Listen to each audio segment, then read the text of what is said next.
family-owned shop in Loganville, Soesby's Garage for all your automotive repair needs. We service all makes and models, foreign and domestic. We repair engines, alternators, brakes, alignments, AC systems, and more, using certified technicians with over 90 years of combined experience. We also offer same-day service for some repairs. Soesby's Garage, 200 Bay Creek Road in Loganville. Dependable, honest, and fair. Look us up on Google or Facebook. We'll take good care of you. Broadcasting live from the Subaru of Gwinnett studio inside the Sonesta Gwinnett Place Atlanta Hotel. It's time for Case in Point, presented by Paradigm Security Services. We are the cornerstone of security in the Southeast. Hey everybody, welcome to Case in Point, presented by Paradigm Security Services and sponsored in part by Soesby's Garage at 200 Bay Creek Road in Loganville, Georgia. Give John a call at 678-825-2127. It's 678-825-2127, and he'll take care of you, your vehicle, and anything you got a problem with. You might even do a little counseling if you beg him. Again, I'm your host, Rick Strawn, president of Paradigm Security Services, and we are excited to be with you today on Business RadioX.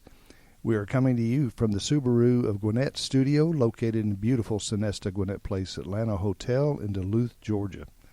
Each week, we plan to feature businesses in the Atlanta area and people in the Atlanta area, especially those that serve Gwinnett County. While all businesses and people have security concerns, not all are about physical security. So we will touch on that and all related aspects of security through the course of each show. Our guest today, I'm very happy to have Dr. Paul Broun. Many of you know him, and he is a candidate for the 9th Congressional District, and he wants to go off to the nation's capital and take care of us. And Again, yes, right? Again. That's true. You have been there before. I have. I served 7.5 years in the U.S. House of Representatives representing the 10th Congressional District, which, by the way, had about 20% of Gwinnett County in the district at that time. So I'm at home here in Gwinnett County, and I love Gwinnett County and the people here in this county, and it's a wonderful place to live and to work. And to play. It is the old indeed. saying goes. Right. Well, I tell you what, I know a lot of people are familiar with it, but tell me, who is Dr. Paul Broun? We know you're a doctor because you got that title. Right. Don't know what you're a doctor of for most people. I'm a medical doctor. I'm a general practitioner. Did house calls prior to being elected to Congress from 2002 to 2007. Actually had to get Nancy Pelosi's permission to continue doing house calls when I was in Congress for 4 terms, which was fine with me. In fact, she told me, or they told me, the Ethics Committee, which is driven by Nancy Pelosi, she was Speaker at the time, that I could not make one single penny. And I have, my whole medical career, have said I would love to be able to serve people and not have to charge them anything. So while I was in Congress, you got to do it. I got to do that. Plus, I got back in the military during that period of time. I'm a United States Marine. Hoorah. I was, hoorah.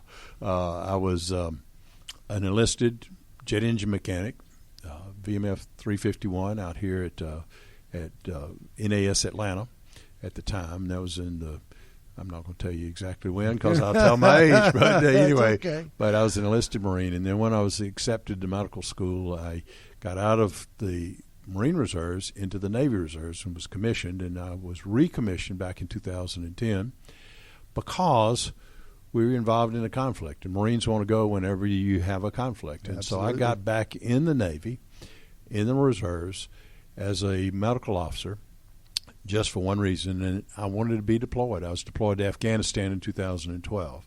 So I'm an Afghan. Well, it's a pleasure and it's an honor to serve this nation, and it's an honor to wear the uniform of the military. And you were in the Coast Guard Auxiliary, and I appreciate your service as well. But the my God-given gift before I ever accepted Jesus Christ as Lord and Savior personally, which happened in my mid-40s, is serving. And so I'm a servant. I'm a servant at heart. And what I am doing as a doctor is serving my patients, but what I'm doing as a candidate and what I did as a congressman is to try to serve our nation in a different capacity. We've got to stop this out-of-control government. The spending is just horrendous. Republicans and Democrats alike are spending Amen. money that they do not have, and it has to stop. When I was in Congress, I introduced the strongest balanced budget amendment to the Constitution that any Republican has introduced. I introduced more targeted spending cuts than any other member of Congress, and I'm pretty sure nobody has matched me since then. We've got to deal with this debt that is just totally unsustainable, and eventually is going to lead to a financial collapse of this nation if we don't stop it and start dealing with this debt, not only of the debt itself, but we have so much in the way of unfunded liabilities that nobody's talking about but me, that I know about anyway. I've talked to some economists that think we have unfunded liabilities of our federal government up as high as $250 trillion. Wow. And it just has to stop. It cannot go on. And what I'm fighting for is for our grandchildren's future. And it's just absolutely is critical that we put this country back on the course that our founding fathers gave us in the Constitution of the United States as they intended it. You see, the Constitution is a legal document. In fact, my good friend Justice Antonin Scalia said that in rulings that it is a legal document. It does not change. It's not a living and breathing document. It's a solid foundation, and government needs to be constrained by the U.S. Constitution. And I don't see even conservative Republicans in Washington today that believe that way. They don't feel any constraint. They use the General Welfare Clause. They use particularly the Commerce Clause and the necessary and proper or elastic clause to expand the size and scope of government. It just has to stop, Rick, and that's what I've got to do. Just like I went to Afghanistan to fight for this country, I'm going to Washington to fight for our future generations. Well, I tell you what, you'll get no argument with me out of finding some way to constrain this government, because, and like you say, it's both sides. Absolutely. I mean, one side just doesn't do it quite as much as the other side, or quite as big as the other side, but it still gets done one way, whether they like it or not. Right. Let's talk a little bit about the virus. I mean, that's the big thing. We're not going to stay on that the whole time. There's just too much other to talk about. But 80% of our antibiotics and much of our medical equipment is manufactured in China. Now, for one, that's horrific that we even got ourselves into that. And it's both Republicans and Democrats that got us there. Yes. I mean, it's basically over the last multiple terms, the last three presidents have really solidified it being over there as a manufacturing base. Right. What are we going to do about that? What are you looking at? What do you think? Well, Rick, we've got to bring manufacturing back to America. It's just an integral part of our economy. It has been, and it's manufacturing that has made this country great. You don't have an expansion of the economy unless you take it out of the ground, take just raw materials out of the ground, mining and energy exploration, or grow it out of the ground, farming and forestry, and then take those things and improve upon them, which means manufacturing and building. That's the only thing that truly expands our economy. So we've got to promote policy that does those things. What we have had, and as you mentioned, we've had 4 presidents since Ronald Reagan who've basically been globalists. They have, in fact, George W. Bush, nice man. I like him personally. I had several opportunities to talk with him personally, not about politics, but about personal issues, primarily about his accepting Jesus and my accepting Jesus as our own personal Lord and Savior. But real nice man, but he made a statement. He said, we are no longer a manufacturing economy. We have to be a service economy. But you see, that doesn't really grow our economy. As a medical doctor, if I come see you and say I charge you $100 and you pay me $100, you're $100 less rich. I'm $100 richer. By the way, I can't go buy $100 for a house call. It's a little bit more than that, but not much. But anyway, good round figure. The thing is, it does not really improve the economy at all. It improves mine because I've got a little bit more money, and means that you have to work a little bit more and sell more security services to have your economy improve. But as far as the overall general economy, it doesn't improve it. The only way we do that is by expanding the manufacturing base of our economy. And this virus has pointed out not only the medicines, Rick, but the testing kits that they sent us from China. They were making all their testing kits, and they were deficient, or they were not good testing kits. We're having to develop our own. They sent a lot of testing kits to other places in Britain, I think, that were totally they're totally bogus. Exactly. And China's our enemy, economic enemy, and we need to face that. I'm not a globalist. I'm not a protectionist either, but we need to have manufacturing here in this country. But you're a realist. It really is, and it's a national security interest, and we're seeing that just from a health interest, because not only medicines are mostly made in China, but most medical products are made in China. Most of our goods that we sell in stores, whether it's a mom and pop store or whether it's in the big box stores, are made in China or overseas, and we've got to bring that manufacturing back here to this country. And, absolutely. And that means we have to have policy to do so. And it's actually government that has driven manufacturing away. It's the regulatory burden and the tax burden that's been put on business and industry that drives business offshore. Right. It's our own fault that it's over there, but now it needs to be our own fault we bring it back. Exactly. And the only way we're going to do that is get the tax burden and the regulatory burden off of business and industry and let business do what it does. And I believe very firmly in a free market system. I tell you, Rick, the marketplace unencumbered by government through the taxes and regulations is the best way to control quality, quantity, and cost of all goods and services, whether it's medical goods and services, whether it's health care. My service as a doctor is constrained by the federal government, and every doctor's is. Mm-hmm. In the hospital here, we have a wonderful medical center here in Gwinnett County, and just fantastic physicians. I know a number of them, and the doctors and hospitals and all providers are constrained by the federal government. And the cost is just skyrocketing because of the federal government. I wrote a bill called the Option Act when I was in Congress. I'll reintroduce it, that puts doctors and patients in charge of all their health care decisions. And it's going to make health care cheaper for everybody. My bill will help every single solitary soul in this country have good quality access to good quality health care, and it saves Medicare from going broke. And it's the only Republican bill that gets rid of Obamacare, which is disastrous. I said in Congress many times on the floor of the U.S. House that it was designed to fail, and it's going to lead us to socialized medicine. We see the Democrats. It was designed to get us there. Well, that's exactly right. It was designed to fail and to get us there and make people dependent upon the federal government for their health care goods and services and payments. So it was designed to fail, to force us into what the Democrats say Medicare for all or Medicaid for all, which is going to be absolutely terrible economically, but it's going to be terrible for anybody that really needs good quality care. Absolutely. Well, I know that, when we look at the medicine, is the medicine worse than the disease in the current coronavirus crisis? Let me ask you this. How do you think President Trump is handling this? Oh, I think he's done a fantastic job. All the liberal press are just attacking him. But I heard someone say that if he developed if he himself developed the cure for cancer, the press would be attacking him for people out of work.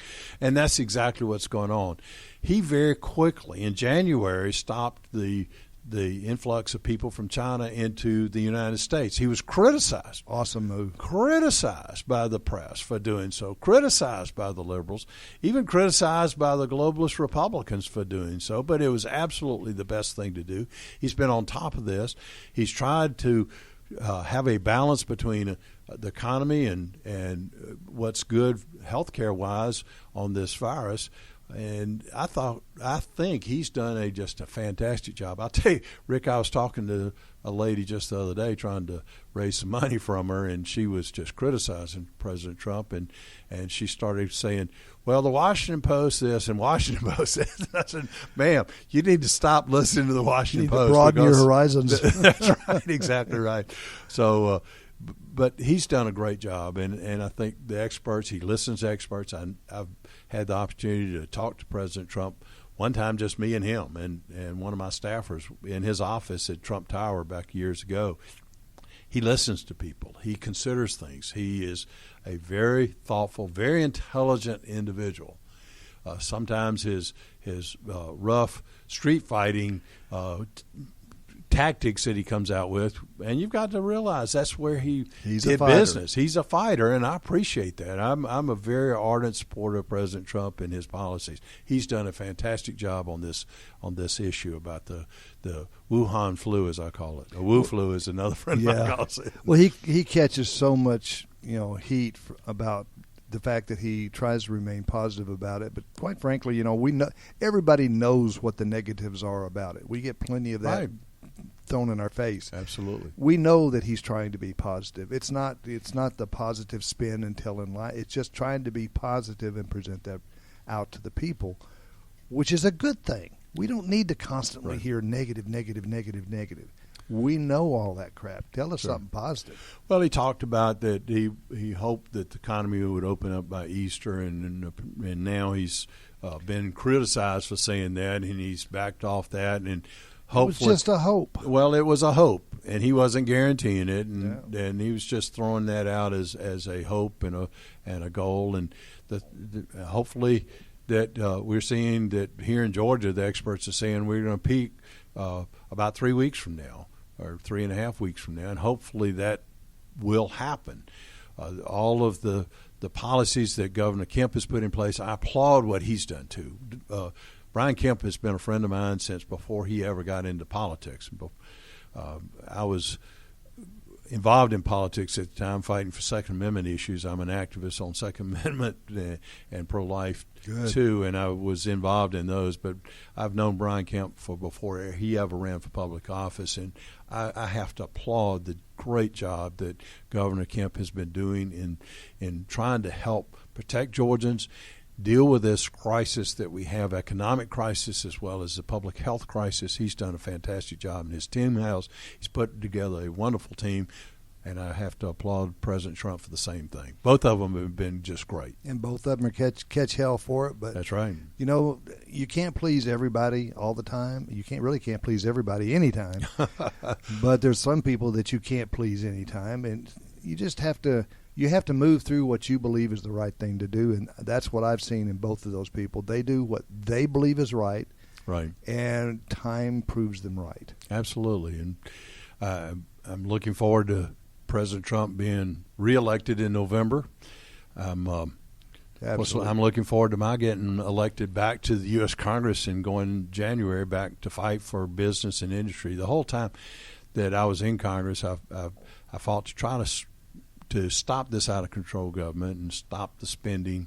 We've got to get the economy going again with this crash that has occurred with this virus. But beyond that, even if this hadn't occurred, our economy needs a lot of help, and we help it by stopping this government that's just so restrictive on business and industry. We need to have good, high-paying jobs for everybody, union, non-union, everybody.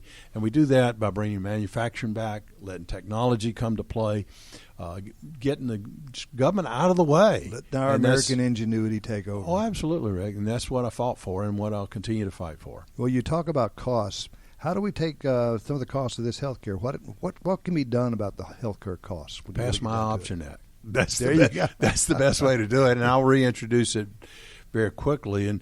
And about cost on business. I introduced a bill called the Jobs Act, which JOBS is an acronym for Jump Starting Our Business Sector. And what it would do is it would permanently reduce capital gains taxes, corporate taxes, and death taxes to zero, and it would allow all businesses to do an immediate write-off of all capital expenditures, or they could take it over a 3-year period of time if they needed to do it that way as far as their taxes are concerned. I talked to Art Laffer, the famous economist, about my bill, and he said, Paul, there's no economic model to even guess how big that would be to spark our economy. I introduced that back when we were having all that problem back in the late, in 2008, 2009, 2010. I remember it well. But we still need that today, and I'll reintroduce that bill just as well. President Trump has done a great job to try to cut some of the regulatory burden off business and industry, and has done a great job in reducing taxes. But as far as I'm concerned, that's just the beginning. And we need to continue what he's been doing. And I look forward to working with President Trump to help further get the economic burden and regulatory burden off businesses so that they can operate without all these government constraints. Well, Jobs Act is a good thing. Yep. The whole idea is to create the jobs. Yep. And, not something that somebody wants to call a shovel-ready job. That never materialized. And we found out that they weren't so shovel-ready, and it was a big waste. I voted against that, by the way. They were shoveling all right, but we won't talk about what they were shoveling. That's right. The Federal Reserve is playing an appropriate role in the economic crisis, isn't it? I don't know about that. I want to get rid of the Federal Reserve, actually, and introduced a bill to do so. Was it making things better or worse? Well, the Federal Reserve was a very integral part of why we had that crash in 2008. That and Freddie and Fannie and the policies. And all the games being played. Well, that's right. And the Community Reinvestment Act and that Jimmy Carter put in place, and then Bill Clinton just threw gas on that fire, to use a trite phrase. But and then all of the things that were put together through FDIC, and it was just a big bubble, housing bubble that was created by government. Again, the government's the problem. The government's the problem in health care. Government's the problem in our economy. Government's the problem with our monetary supply. Under the Constitution, the Congress is supposed to do what the Federal Reserve's doing. I introduced a bill that would actually pass the U.S. House. It was one that my dear friend, Dr. Ron Paul, introduced to audit the Fed. Tweaked it a little bit. I reintroduced it. We got it passed in the U.S. House overwhelmingly, bipartisanly, 300 and some odd votes passed that bill. But then Harry Reid threw it in the trash can over on the Senate side. We need to have a full, transparent audit of the Federal Reserve. And then we need to get rid of the Federal Reserve and go back to money that has value behind it. I'd like to see us go back to a gold standard or silver standard, something, so that our dollars mean something. And inflation does not increase the economic basis of our country. Absolutely. Back when the Federal Reserve was established in 1913, back then a nickel would buy what a dollar buys today. And we've had that much inflation. That's not economic growth at all. I mean, you look at policies that the Democrats are pushing, such as increasing the minimum wage laws. That puts people out of work. Yes, it does. It increases the cost of all goods and services. It hurts our economy tremendously. And the thing is, if you increase the minimum wage, then the price of everything goes up, and you don't get any benefit from the increased money that people get. If say $4 buys a gallon of milk today, and you increase the minimum wage and double it, and milk's then $10 a gallon, then you haven't gotten anywhere. And that's exactly what happens when you increase the minimum wage. Well, and there's so much push and hype around it that people forget that a minimum wage is just that. It's a minimum wage as an introductory wage, and if you're into the workforce. If you're sitting there and you're relying on a minimum wage as a life support system, that's not. You need to go get a job. You need to go get a little bit of education. You need to work on something to improve yourself, because you're working at, forgive me, but a high school entry ideal level of getting high school and kids into this, learning how to work, and then you're wanting to live on that?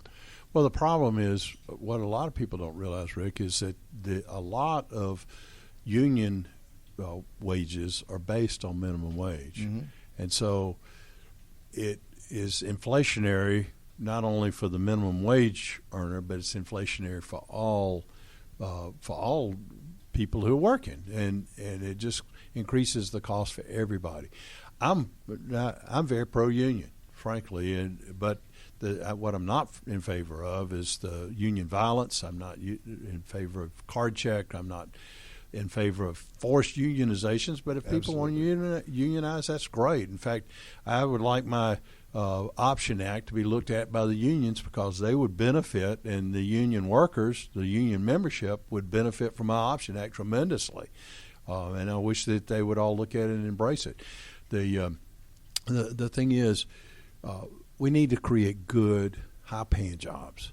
Exactly. And the way to do that is give people the opportunity to get the education to fulfill those jobs. I'm a very, very fierce supporter of the technical education. I was on the foundation board for Athens Tech in Athens, Georgia, for several years, and my dad, who was in the Senate, really promoted technical education. We need to push that down into high school even more and more than it is being given now, so that I'd like to see people graduate from high school and be able to go get a job welding, for instance, or as a medical technician. And there's no reason not to do that.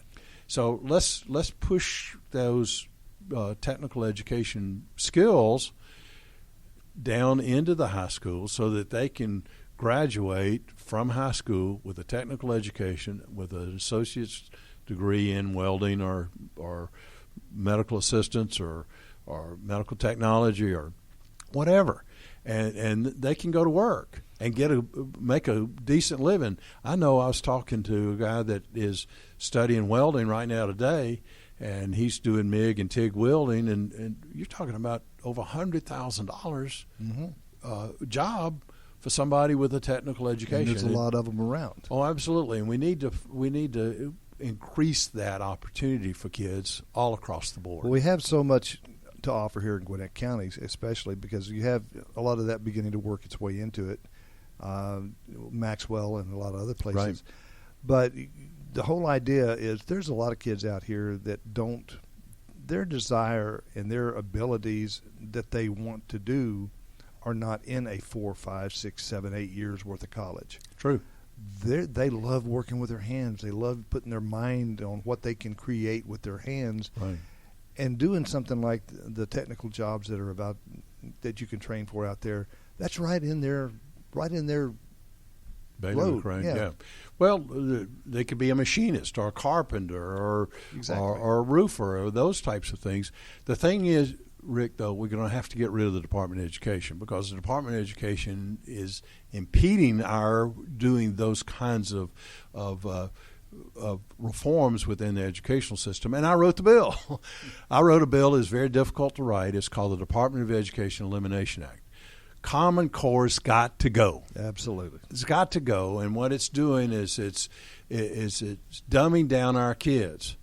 I heard Eric Erickson talking on the radio about his kid came home and they were learning to subtract by adding. I mean, this is crazy. And this is all part of Common Core.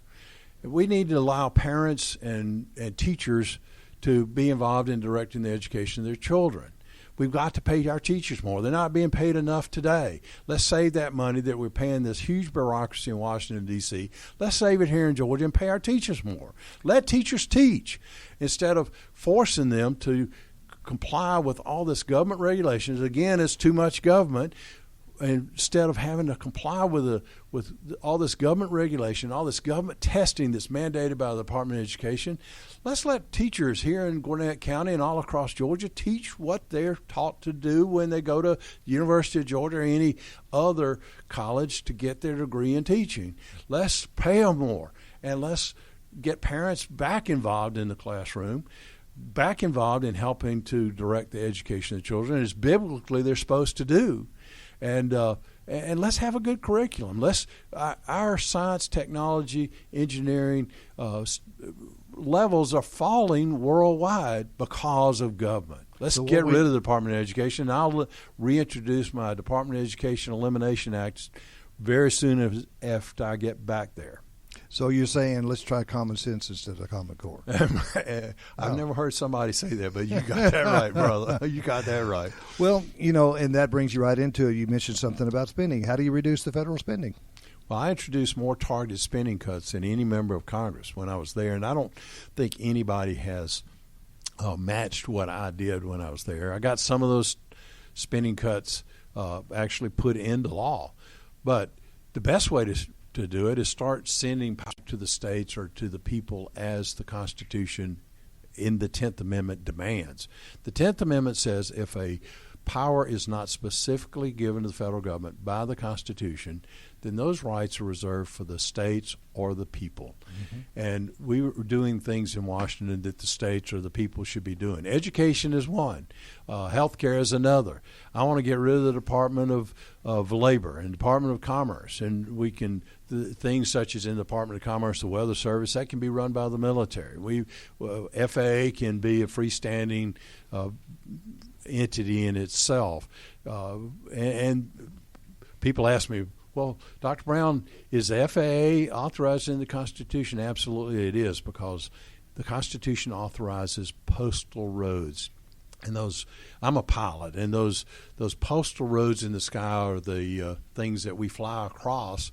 It's just federal highways in the sky, so it is authorized. So anyway, let's get rid of the Department of Education. Let's keep our transportation dollars here so we can build roads and build buildings build bridges without the federal government telling us how to do it and how to put these crosswalk markers out in the country where nobody's walking. It's crazy, and that's just an example of the overreach of the federal government. And let's keep that money here. Let's let Governor Kemp and the General Assembly take care of our environment. I want to get rid of the EPA. I want to get rid of the IRS too. In fact, I've been a very ardent supporter of a national retail sales tax, a fair tax. I'd like to see that. Well, and the thing is, it's going to spur their economy tremendously if we do that, Rick. So there are just so many things, and it's all really tied to the Constitution and limited government. And when I was elected to Congress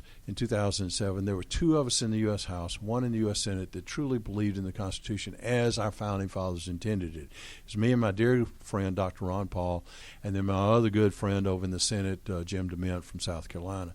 There are few more today, but very few. We've got to have a revolution at the ballot box. We've got to demand from our politicians that they stand firm on what they swear to uphold, and that's the Constitution of the United States against enemies, both foreign and domestic. And I have made speeches on the floor, Rick, saying that we've got domestic enemies of the Constitution, and they're the leadership of this here House of Representatives.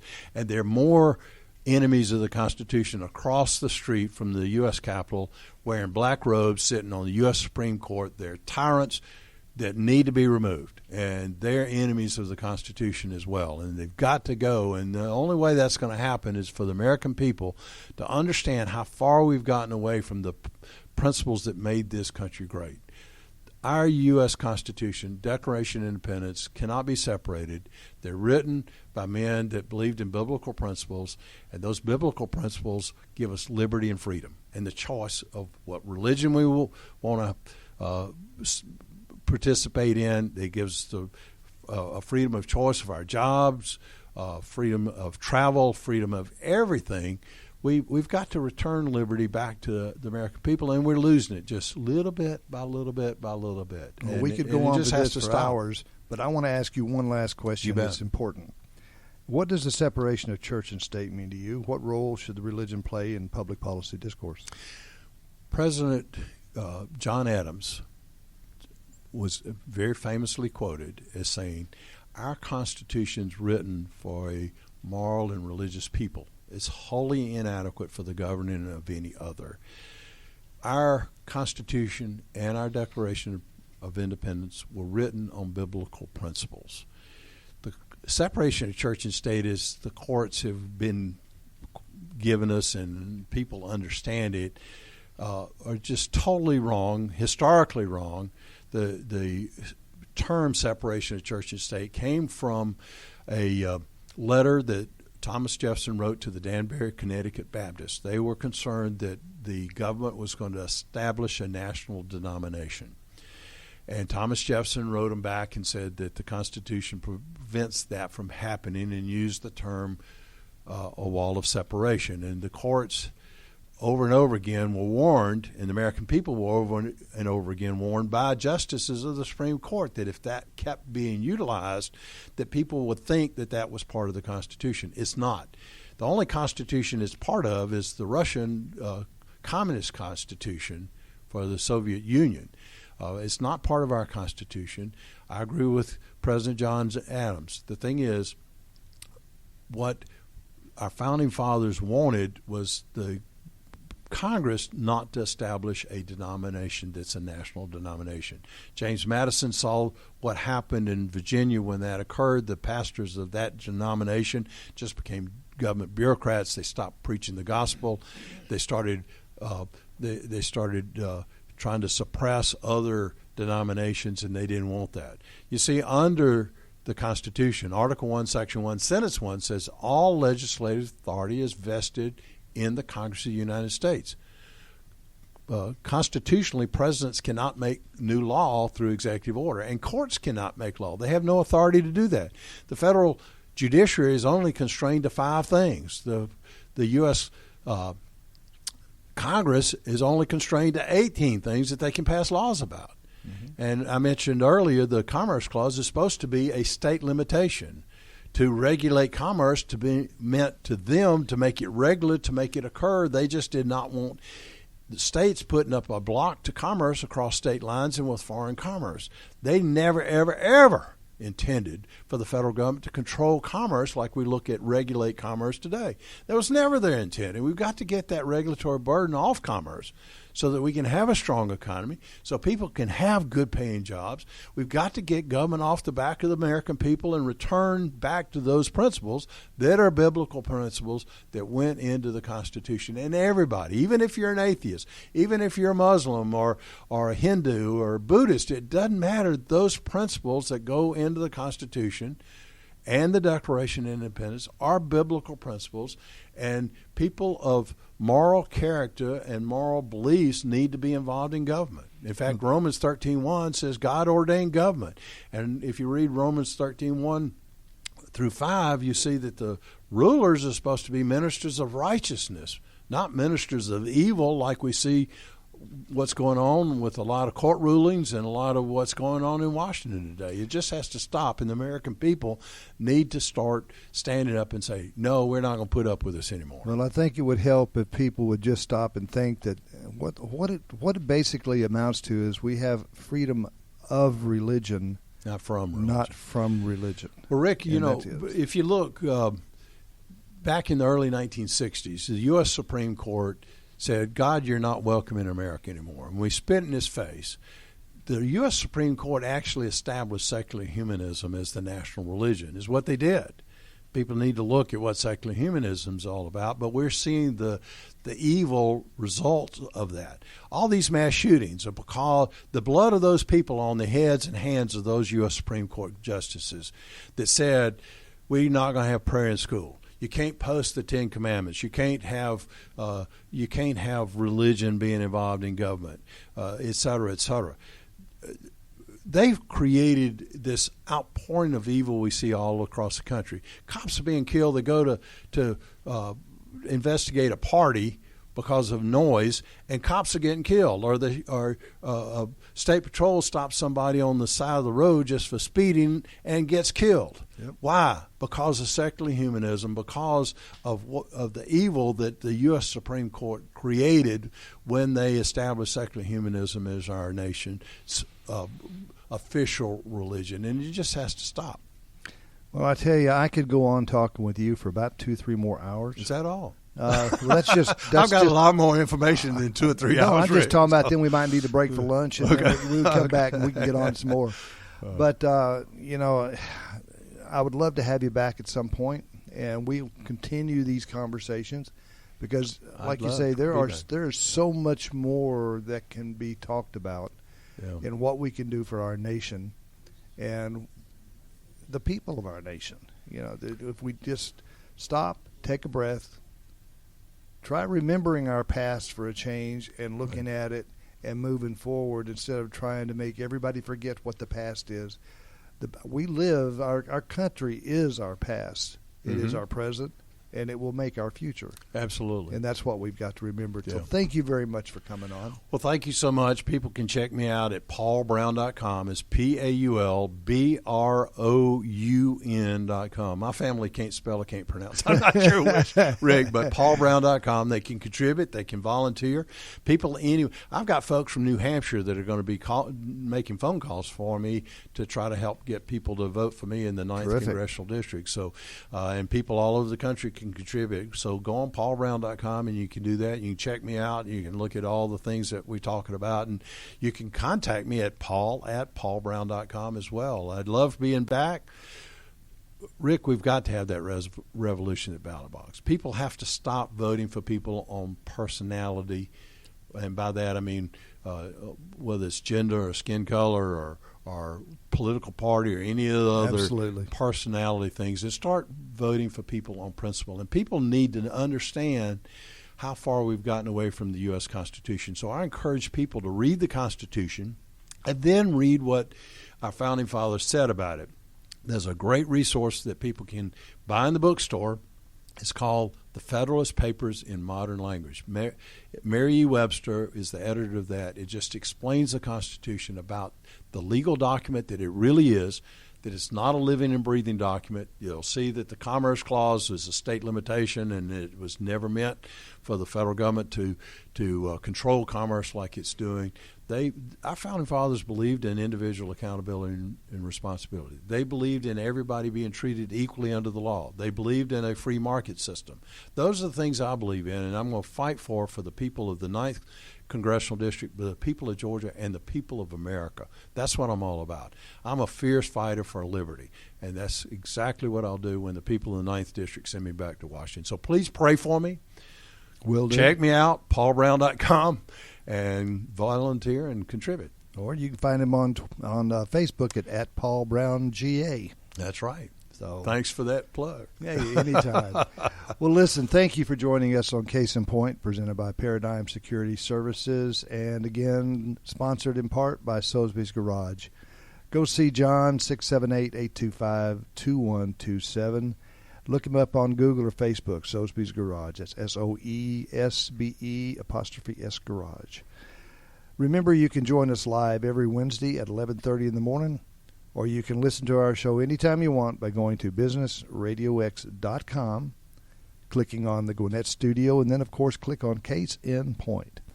Join us next week at 11:30 when we will talk with business leaders about their businesses and related security issues in today's world.